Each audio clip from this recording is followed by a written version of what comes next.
Oke, halo semuanya. Perkenalkan kami dari kelompok 7. Nah, di sini kami akan mempresentasikan hasil eksplorasi dari kelompok kami. Sebelum lanjut ke pembahasannya, alangkah baiknya kami memperkenalkan diri terlebih dahulu. Dimulai dari saya Imade Wahyu Aditya Putra dengan NIM 24150911101 dan teman saya. Dan saya Rembulan Ayu dengan nomor induk mahasiswa 2415091108. Oke, kita langsung saja mulai pembahasannya. Nah, jadi untuk materi yang kami presentasikan adalah materi mengenai struktur graf pohon atau tree. Adapun topik pembahasan dari materi kami yaitu yang pertama ada definisi dan karakteristik, yang kedua ada pohon berakar, yang ketiga ada pohon merentang, yang keempat ada permasalahan pencarian pohon merentang minimum, dan yang terakhir ada penerapan struktur graf dalam sistem informasi. Oke, langsung saja ke materi yang pertama, yaitu definisi dan karakteristik. Oke, graf pohon. Pohon adalah salah satu jenis graf dalam matematika diskrit yang memiliki sifat khusus yaitu graf tak berarah dan terhubung tanpa adanya siklus. Dengan kata lain, pohon graf adalah yang memiliki struktur hierarkis di mana setiap simpul terhubung melalui cabang dengan karakteristik khusus. Kenapa sih dikatakan graf pohon? Nah, diberi nama pohon karena model graf tersebut dapat digambarkan seperti pohon dengan banyak percabangannya. Selain itu, istilah pohon juga sebenarnya telah kita gunakan dalam kehidupan sehari-hari, misalnya pohon faktor dan pohon keluarga. Kemudian, konsep dasar teori graf adalah mempelajari hubungan antara titik dan garis. Graf adalah kumpulan simpul yang terhubung oleh garis.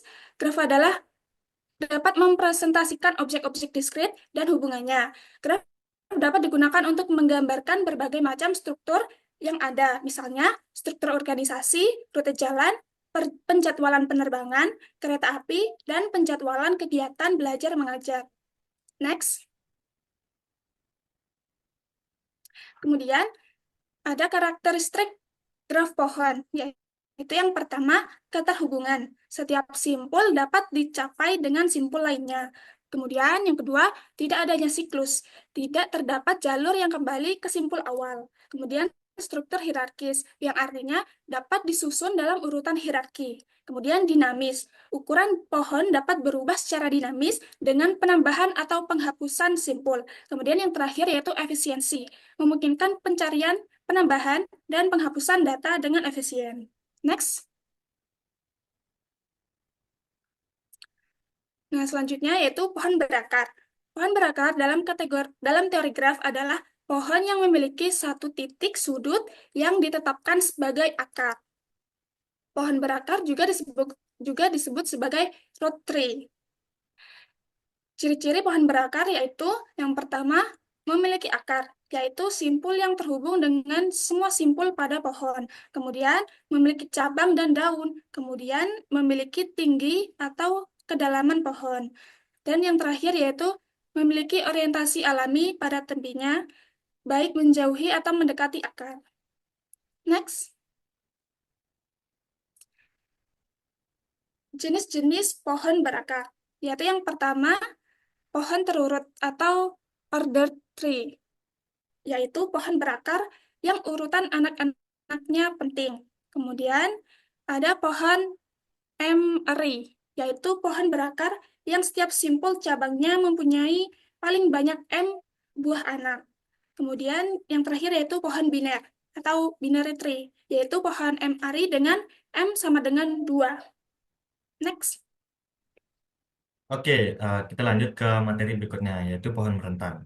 Jadi, pohon merentang atau spanning tree adalah subgraf yang berupa pohon yang memuat semua titik dalam suatu graf terhubung.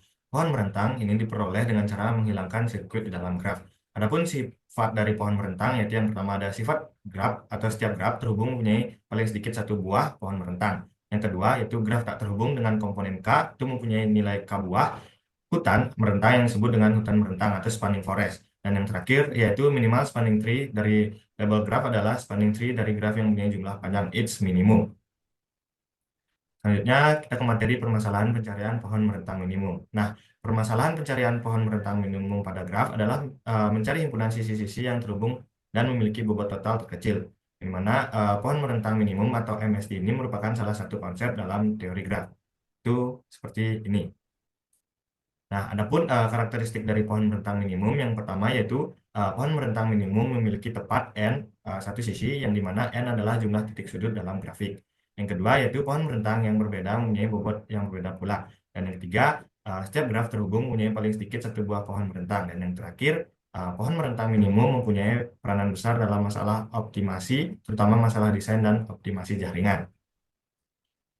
Selanjutnya, kita ke contoh penerapan struktur graf pohon dalam sistem informasi. Seperti yang kita lihat bersama pada gambar di sini, yaitu yang pertama contohnya itu ada sistem file komputer, yang dimana sistem file pada komputer menggunakan struktur pohon untuk mengorganisir folder dan file. Direktori root adalah akar, dan setiap folder dan subfolder adalah node dalam pohon. Selanjutnya, yang kedua itu ada contoh dari database system, yang dimana basis data hierarkis ini menggunakan struktur pohon untuk menyimpan dan mengorganisir data. Misalnya dalam database XMI, elemen root memiliki elemen anak yang mungkin memiliki elemen anak sendiri dan membentuk struktur pohonnya. Selanjutnya, yang ketiga itu struktur organisasi perusahaan. Nah, bagian organisasi perusahaan biasanya digambarkan sebagai pohon dengan CEO sebagai akar, direktori sebagai cabang, dan posisi lain sebagai node lanjutan. Struktur ini memudahkan visualisasi rantai komando dan hubungan pelaporan. Selanjutnya yang terakhir itu ada contoh sistem navigasi. Nah, sistem navigasi atau GPS ini adalah algoritma pencarian seperti AI menggunakan struktur pohon untuk menemukan rute terpendek antara dua lokasi. Setiap persimpangan jalan adalah node, dan dalam pohon dan algoritma menjelajahi berbagai jalur untuk menemukan rute opsional. Nah, mungkin sekian dari kelompok kami. Akhir kata, kami ucapkan terima kasih.